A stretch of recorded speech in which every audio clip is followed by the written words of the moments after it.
दोस्तों आप सभी का मैं आपके मंच the success point at the rate पे शानदार महत्वपूर्ण टॉपिक पर आपका स्वागत करता हूं। जैसा कि आपको पता है कि भारतीय संविधान पे हमारा डिस्कशन चल रहा है। आज उसका दूसरा पार्ट मैं लेकर हाजिर हुआ हूं दोस्तों। आज हम उसके आगे का समझने का और समझाने का प्रयास करेंगे दोस्तों। बहुत ही महत्वपूर्ण टॉपिक है भारतीय संविधान।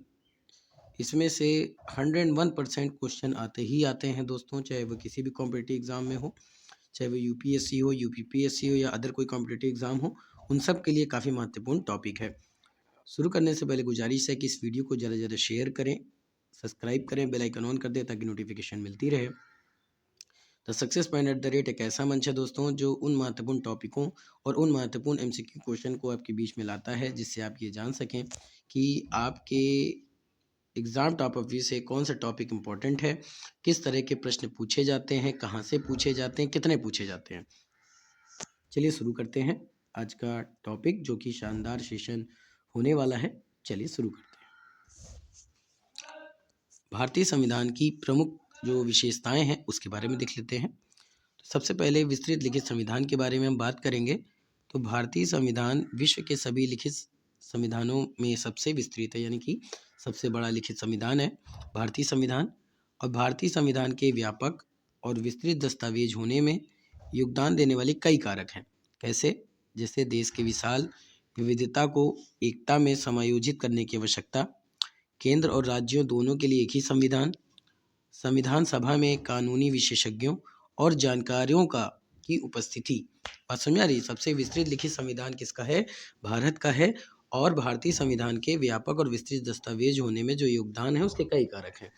जैसे कि विशाल विविधता को एकता में समायोजित करने की आवश्यकता है, केंद्र और राज्य दोनों के लिए एक ही संविधान बना हुआ है, संविधान सभा में कानूनी विशेषज्ञ हैं और जानकारों की उपस्थिति है।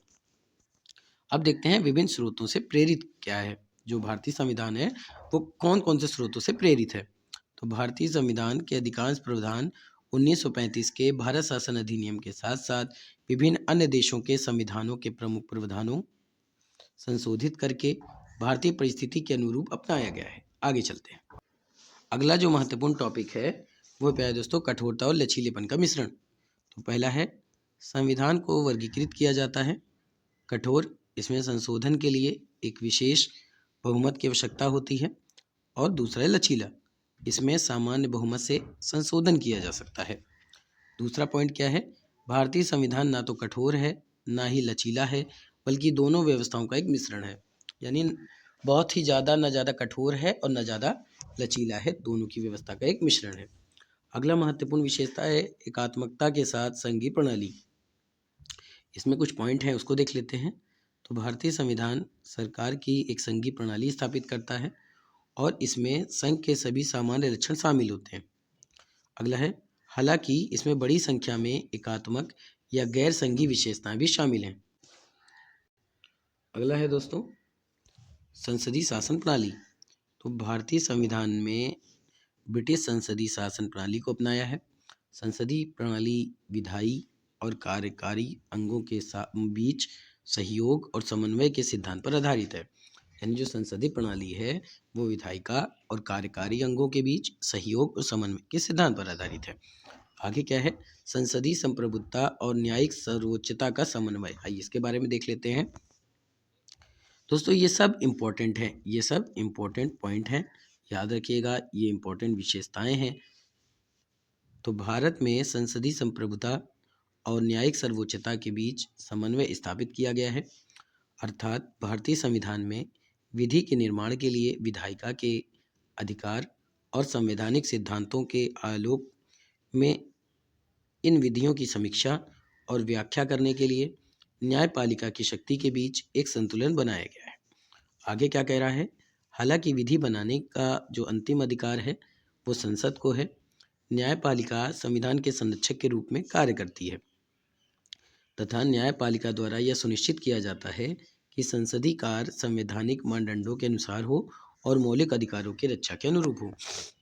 यानी कि न्यायपालिका तो संरक्षक के रूप में कार्य करती है, लेकिन ये भी सुनिश्चित करती है न्यायपालिका कि जो संसद के जो कार्य हैं वो क्या हो? संवैधानिक मानदंडों के अनुसार हों और मौलिक अधिकारों की रक्षा के अनुरूप हो, यानी उससे मौलिक अधिकारों की हास न हो, यानी मौलिक अधिकार को किसी प्रकार से कोई नुकसान ना पहुंचे। आगे है दोस्तों एकीकृत और स्वतंत्र न्यायपालिका। तो पहला पॉइंट क्या है कि भारतीय संविधान के द्वारा देश में एकीकृत और स्वतंत्र न्यायपालिका प्रणाली स्थापित की गई है। दूसरा है एक एकीकृत न्याय प्रणाली का अर्थ है कि न्यायालयों का एकल प्रणाली जिसमें सर्वोच्च न्यायालय, उच्च न्यायालय, अधीनस्थ न्यायालय शामिल है, जो केंद्र सरकार और राज्य सरकार द्वारा निर्मित कानूनों की संविधान की मूल अवसंरचना अनुरूप समीक्षा करती है। आगे है एक स्वतंत्र न्यायिक प्रणाली का अर्थ क्या होता है कि भारतीय न्यायपालिका स्वायत्त रूप से संचालित होती है, जो सरकार की कार्यकारी और विधायी शाखाओं के प्रभाव से स्वतंत्र है। बात समझ आ रही है। अब मौलिक अधिकार देख लेते हैं प्यारे दोस्तों। तो भारतीय संविधान में सभी नागरिकों को 6 मौलिक अधिकारों की गारंटी प्रदान की गई है, जिससे देश में राजनीतिक लोकतंत्र के विचार को बढ़ावा मिलता है। वे कार्यपालिका विधायिका के मनमाने कानूनों के लागू होने से प्रतिबंधित करते हैं। आगे चलते हैं। अब देखेंगे दोस्तों राज्य के नीति निर्देशक सिद्धांत। पहला है भारतीय संविधान में डीपीएसपी के रूप में सिद्धांतों का एक समूह शामिल है, जो उन आदर्शों को दर्शाते हैं जिन्हें राज्य को नीतियां और कानून बनाते समय ध्यान में रखना चाहिए। आगे है नीति निर्देशक तत्व सामाजिक और आर्थिक लोकतंत्र के आदर्श को बढ़ावा देकर भारत में एक कल्याणकारी राज्य स्थापित करने का प्रयास करते हैं। दोस्तों पहले हम छोटे छोटे टॉपिक का उसका अर्थ क्या है वो समझ रहे हैं, फिर उससे रिलेटेड कुछ और टॉपिकों को हम देखेंगे या उससे संबंधित कुछ तथ्यों को हम आगे देखेंगे। तो मौलिक कर्तव्यों की देख लेते हैं। तो पहला पॉइंट क्या है कि मौलिक कर्तव्य भारतीय संविधान में उल्लेखित नैतिक और नागरिक दायित्वों का एक समूह है। दूसरा है ये कर्तव्य नागरिकों को एक मजबूत सामंजस्यपूर्ण राष्ट्र बनाने की दिशा में योगदान करने के लिए एक मार्गदर्शक के रूप में कार्य करते हैं। ये हो गया आपका मौलिक कर्तव्य। आगे चलते हैं। आगे है दोस्तों धर्मनिरपेक्ष राज्य। भारतीय संविधान किसी विशेष धर्म को भारतीय राज्य के आधिकारिक धर्म के रूप में नहीं मानता। इसके बजाय यह अनिवार्य करता है कि राज्य को सभी धर्मों के साथ समान व्यवहार करना चाहिए तथा किसी विशेष धर्म के पक्ष में या उसके विरुद्ध भेदभाव करने से परहेज करना चाहिए। यानी कि जो धर्मनिरपेक्ष राज्य है उसका मतलब ये है कि जो भारतीय संविधान है वो एक विशेष धर्म को ही प्रायोरिटी नहीं देता है, वो इस बात को अनिवार्य करता है कि जो राज्य है वो सभी धर्मों को समान व्यवहार से देखे और विशेष धर्म के पक्ष में या उसके विरुद्ध भेदभाव करने से परहेज करे। आगे है सार्वभौमिक वैश्विक मताधिकार। आइए इसको देख लेते हैं। तो भारतीय संविधान लोकसभा और राज्य विधानसभाओं के चुनावों के आधार के रूप में सार्वभौम वैश्विक मताधिकार को अपनाता है। पहला है प्रत्येक नागरिक जो 18 वर्ष से कम आयु का नहीं है उसे जाति, नस्ल, धर्म, लिंग, साक्षरता, धन आदि के आधार पर किसी भी भेदभाव के बिना वोट देने का अधिकार है। अब एकल नागरिकता के बारे में डिस्कशन करेंगे। एकल नागरिकता भारत में एक संवैधानिक सिद्धांत है जिसके तहत सभी नागरिकों को चाहे वह किसी भी राज्य में पैदा हुए हों या रहते हों पूरे देश में नागरिकता के समान राजनीतिक और नागरिक अधिकार प्राप्त हैं और उनके बीच कोई भेदभाव नहीं किया जाता। ये आपकी एकल नागरिकता का मतलब होता है। ठीक है, एक संवैधानिक सिद्धांत यानी एकल नागरिकता प्रदान करता है भारतीय संविधान। अन्य देशों में जैसे अमेरिका है वहाँ आपको दोहरी नागरिकता भी मिल जाती है। ठीक है, आगे चलते हैं। स्वतंत्र निकाय। भारतीय संविधान ने कुछ स्वतंत्र निकायों की स्थापना की है जिन्हें भारत में लोकतांत्रिक शासन प्रणाली के रक्षक के रूप में परिकल्पित किया गया है। अब आपातकालीन प्रावधान भी किए गए हैं, उसको भी देख लेते हैं। तो भारतीय संविधान में राष्ट्रपति को किसी भी असाधारण स्थिति से प्रभावी ढंग से निपटने के लिए आपातकालीन प्रावधान मौजूद है। अगला है इन प्रावधानों को शामिल करने का तर्क देश की संप्रभुता, एकता, अखंडता, सुरक्षा, लोकतांत्रिक राजनीतिक प्रणाली और संविधान की रक्षा करना है। अगला है त्रिस्तरीय सरकार क्या होती है उसके बारे में देख लेते हैं। तो त्रिस्तरीय सरकार का अर्थ है दोस्तों सरकार की शक्तियों और दायित्वों को 3 स्तरों पर विभाजित किया जाता है। पहला केंद्र सरकार, राज्य सरकार, स्थानीय सरकार। जो स्थानीय सरकार होती है उसमें 2 तरीके के आते हैं, पंचायतें और नगर पालिकाएं। अगला पॉइंट क्या कह रहा है, इस विकेंद्रीकृत प्रणाली के द्वारा क्षेत्रीय और स्थानीय मुद्दों को ध्यान में रखते हुए योजनाओं का निर्माण किया जाता है, जो भागीदारी, पूर्ण लोकतंत्र और जमीनी स्तर के विकास को बढ़ावा देती है। सहकारी समितियां क्या होती हैं? तो 2011 के 97वें संविधान संशोधन अधिनियम ने सहकारी समिति को संवैधानिक दर्जा और संरक्षण प्रदान किया। दोस्तों, यहाँ से एक प्रश्न पूछा जा सकता है कि सहकारी समिति को संवैधानिक दर्जा और संरक्षण प्रदान कौन से संविधान संशोधन के? तो ये किया गया है 97वें संविधान संशोधन के द्वारा, और ये किया गया था 2011 में। तो दोस्तों, भारतीय संविधान के महत्व को देख लेते हैं। तो विधि का शासन, संविधान विधि के शासन पर आधारित प्रशासन के लिए रूपरेखा स्थापित करता है। यह सुनिश्चित करता है कि कोई भी व्यक्ति सरकारी अधिकारियों सहित विधि से ऊपर नहीं है। अधिकारों की सुरक्षा की बात करें तो यह नागरिकों को मौलिक अधिकारों की गारंटी देता है, जैसे बोलने, अभिव्यक्ति की स्वतंत्रता, धर्म की स्वतंत्रता आदि की रक्षा करता है। साथ ही साथ इन अधिकारों के उल्लंघन होने पर कानूनी निर्माण के लिए तंत्र भी प्रदान करता है। सरकार की संरचना की बात करें तो संविधान सरकार की संरचना को चित्रित करता है तथा सरकार के कार्यकारी, विधायी और न्यायिक शक्तियों और सीमाओं को भी परिभाषित करता है। शक्तियों के इस पृथक्करण के सिद्धांत से जांच और संतुलन को बढ़ावा मिलता है। लोकतांत्रिक सिद्धांत की बात करें तो सार्वभौम वयस्क अधिकार जैसे प्रावधानों के माध्यम से संविधान निःशुल्क और निष्पक्ष चुनाव के माध्यम से शासन में नागरिकों की भागीदारी सुनिश्चित करके लोकतांत्रिक सिद्धांतों को बनाए रखता है। बात समझ में आ रही है? जो लोकतांत्रिक सिद्धांत है वो क्या करता है कि वयस्क मताधिकार जो है, यानी 18 वर्ष की उम्र तक के से ऊपर और 18 वर्ष से लेकर के उससे ऊपर के माध्यम से हम क्या करते हैं, संविधान निःशुल्क और निष्पक्ष चुनाव के माध्यम से क्या करता है, नागरिकों की भागीदारी सुनिश्चित करता है और लोकतांत्रिक सिद्धांतों को बनाए रखता है। आगे चलते हैं। अगला है स्थिरता और निरंतरता। संविधान शासन में स्थिरता और निरंतरता प्रदान करता है, जो क्रमिक सरकारों को मार्गदर्शन देने, राजनीतिक व्यवस्था में अचानक परिवर्तन को रोकने के लिए एक ढांचे के रूप में कार्य करता है। बात समझ में आ रही? ये स्थिरता और निरंतरता की बातें हैं।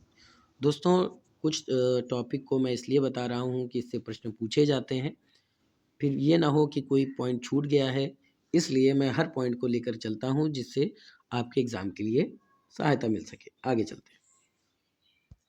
राष्ट्रीय एकता। भारतीय संविधान लोगों की विविधता को मान्यता प्रदान करता है तथा इस विविधता को ध्यान में रखते हुए विभिन्न प्रावधानों के माध्यम से राष्ट्रीय एकता को बढ़ावा प्रोत्साहित किया जाता है। साथ ही राष्ट्र के प्रति सामान्य नागरिकता और निष्ठा की भावना को भी बढ़ावा दिया जाता है। आगे चलते हैं। कानूनी ढांचा की बात करें दोस्तों, तो संविधान कानून आधार के रूप में कार्य करता है, यानी जो संविधान है वो कानूनी आधार के रूप में कार्य करता है, जिस पर सभी कानून और विनियम आधारित होते हैं। कानूनी प्रणाली में निरंतरता और सुसंगतता प्रदान करते हैं। बात समझे? जो कानूनी प्रणाली में ढांचा क्या करता है, सुसंगतता प्रदान करते हैं। अनुकूलनशीलता की बात करें तो एक स्थिर ढांचा प्रदान करते हुए संविधान बदलती सामाजिक आवश्यकताओं और मूल्यों को समायोजित करने के लिए आवश्यक संशोधन की भी अनुमति प्रदान करता है, जो समय के साथ इसकी प्रासंगिकता सुनिश्चित करता है। बात समझ आ रही? अनुकूलनशीलता यानी अडेप्टेबिलिटी जो होती है वो क्या होती है कि स्थिर ढांचा प्रदान करती है, किसको? संविधान को। और संविधान बदलती सामाजिक आवश्यकताओं और मूल्यों को समायोजित करने के लिए, यानी कि जो एक स्थिर ढांचा प्रदान करने के साथ साथ अनुकूलनशीलता जो है वो संविधान की बदलती सामाजिक आवश्यकताओं और मूल्यों को समायोजित करने के लिए एक ढांचा प्रदान करती है और संशोधन की भी अनुमति प्रदान करती है। अब देखते हैं भारत के संविधान के स्रोत। 1935 में भारत सरकार अधिनियम, संघीय योजना, राज्यपाल का कार्यकालय, न्यायपालिका, लोक सेवा आयोग, आपातकालीन प्रावधान और प्रासंगिक विवरण दिया गया है। ब्रिटिश संविधान। देखिए पहले हमने ये समझा कि क्या क्या चीज़ है, अब उस स्रोत के जो हमने ऊपर समझा उसके बारे में पूरा अच्छे से डिस्कशन करेंगे। तो ब्रिटिश संविधान के बारे में देखें तो देखिए यहाँ से क्या क्या लिया गया है। सरकार की संसदीय प्रणाली, विविध का शासन, विधायी प्रक्रिया, एकल नागरिकता, कैबिनेट प्रणाली, विशेषाधिकार रेट, संसदीय विशेषाधिकार और द्विसदनीय प्रणाली कहाँ से लिया गया है? ब्रिटिश संविधान से लिया गया है। अब अमेरिकी संविधान की बात करें तो मौलिक अधिकार, न्यायिक पालिका की स्वतंत्रता, न्यायिक समीक्षा, राष्ट्रपति पर महाभियोग, सर्वोच्च न्यायालय और उच्च न्यायालय के न्यायाधीशों को हटाना और उपराष्ट्रपति का पद, ये सब क्या है, अमेरिकी संविधान से लिया गया है। आगे चलते हैं। आर्य संविधान। दोस्तों एक चीज़ और याद रखिएगा, इस आयरिश संविधान को ही आयरलैंड के नाम से जाना जाता है। पहले आयरलैंड का नाम आयरिश था। आगे चलते हैं। राज्य के नीति निदेशक तत्व, राज्यसभा के सदस्यों के मनोनयन और राष्ट्रपति के चुनाव की विधि ये कहाँ से ली गई है, आयरलैंड से लिया गया है। कनाडाई संविधान से क्या लिया गया है, एक मजबूत केंद्र के साथ संघ, केंद्र में अवशिष्ट शक्तियों का निहित होना, केंद्र द्वारा राज्य के राज्यपालों की नियुक्ति और सर्वोच्च न्यायालय का सलाहकार क्षेत्र अधिकार, ये कहाँ से लिया गया है, कनाडाई संविधान से लिया गया है। ऑस्ट्रेलियाई संविधान की बात करें तो समवर्ती सूची, व्यापार, वाणिज्य, अंतर व्यापार की स्वतंत्रता, संसद के दोनों सदनों की संयुक्त बैठक, तो ये ऑस्ट्रेलिया के संविधान से लिया गया है। जर्मनी की बात करें तो आपातकाल के दौरान मौलिक अधिकारों का निलंबन, ये जर्मनी से लिया गया है। सोवियत संविधान यानी रूस, प्रस्तावना में मौलिक कर्तव्य और न्याय का आदर्श सामाजिक, आर्थिक, राजनीतिक, ये सब कहाँ से लिया गया है दोस्तों, सोवियत संविधान से लिया गया है। फ्रांसीसी संविधान से क्या लिया गया है, गणतंत्र, प्रस्तावना में स्वतंत्रता, समानता और बंधुत्व के आदर्श लिए गए हैं फ्रांसीसी संविधान से। दक्षिण अफ्रीकी, आगे देख लेते हैं। दक्षिण अफ्रीका के संविधान की बात करें तो संविधान में संशोधन, राज्यसभा के सदस्यों के चुनाव की प्रक्रिया, जापानी संविधान से विधि द्वारा स्थापित प्रतिक्रिया लिया गया है। तो दोस्तों ये कौन कौन से देश के संविधान से क्या क्या लिया गया है, ये वो महत्वपूर्ण टॉपिक थे। अब हम देखेंगे भारत के संविधान की विभिन्न अनुसूचियों का विवरण से। चलिए भारतीय संविधान की विभिन्न अनुसूचियों पर डिस्कशन करें तो भारतीय में कुछ 12 अनुसूचियां हैं। आइए उसके बारे में देखते हैं किसके अंदर क्या है। तो पहली अनुसूची है, इसके अंदर विषय वस्तु क्या है दोस्तों, राज्यों के नाम और उनका क्षेत्रीय क्षेत्राधिकार एवं केंद्र शासित प्रदेशों के नाम और उनका विस्तार। बात समझ में आ रही।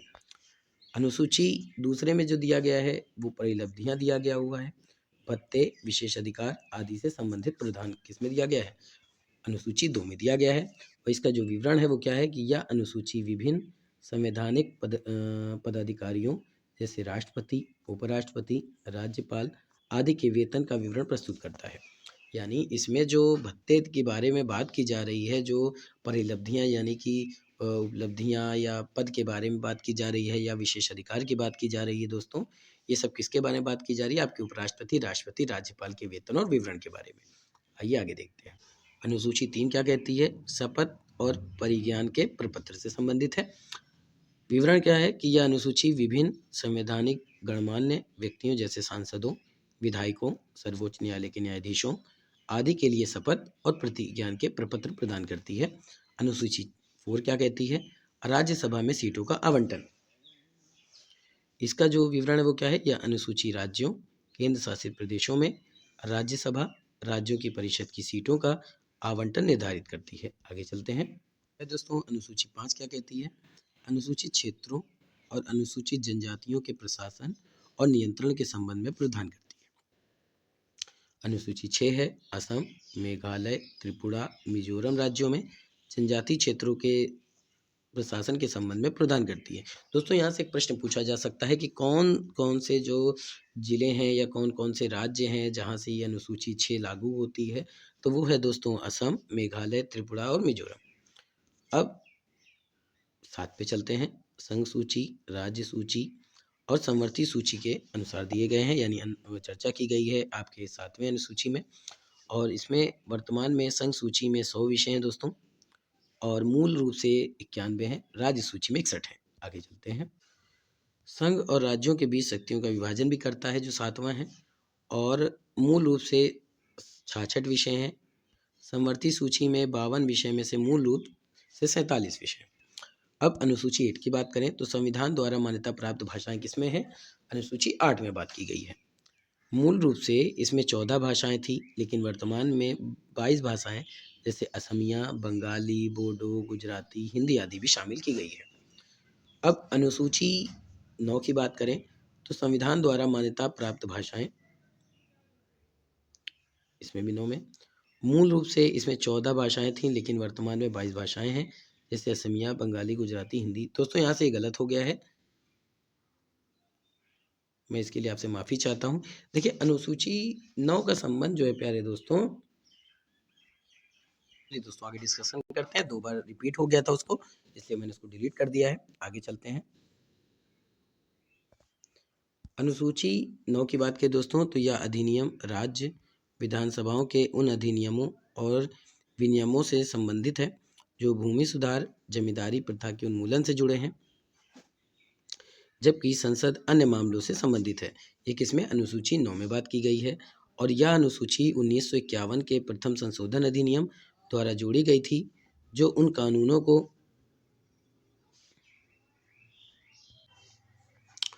ठीक है दोस्तों, जो उन कानूनों को संरक्षण प्रदान करती है जिन्हें मौलिक अधिकारों के उल्लंघन के आधार पर चुनौती नहीं दी जा सकती। आगे अनुसूची 10 की बात करें, तो दल बदल के आधार पर संसद और राज्य विधानमंडलों के सदस्यों की अयोग्यता से संबंधित प्रावधान की बात की गई है। यानी दल बदल जो कानून नियम है वो आपके 10वें में शामिल है। और यह अनुसूची 1985 के 52वें संविधान संशोधन अधिनियम द्वारा जोड़ी गई थी, जिसे दल बदल विरोधी कानून के रूप में भी जाना जाता है। आगे चलते हैं। प्यारे दोस्तों, आज के सेशन यहीं पे समाप्त करते हैं। 11वीं अनुसूची, 12वीं अनुसूची ये हमने देख लिया है, और इसके आगे का डिस्कशन हम अगले टर्न पे करेंगे। अगर आप ऑनलाइन प्रश्नों को देखना चाहते हैं या और एमसीक्यू क्वेश्चन को देखना चाहते हैं, तो आप प्ले लिस्ट में जाकर के देख सकते हैं। आपसे गुजारिश है कि अगर अभी तक आपने मेरे चैनल को सब्सक्राइब नहीं किया तो सब्सक्राइब करें, बेल आइकन ऑन करें ताकि नोटिफिकेशन मिलती रहे। फिर मिलेंगे, तब तक के लिए जय Hind, wish you all the best.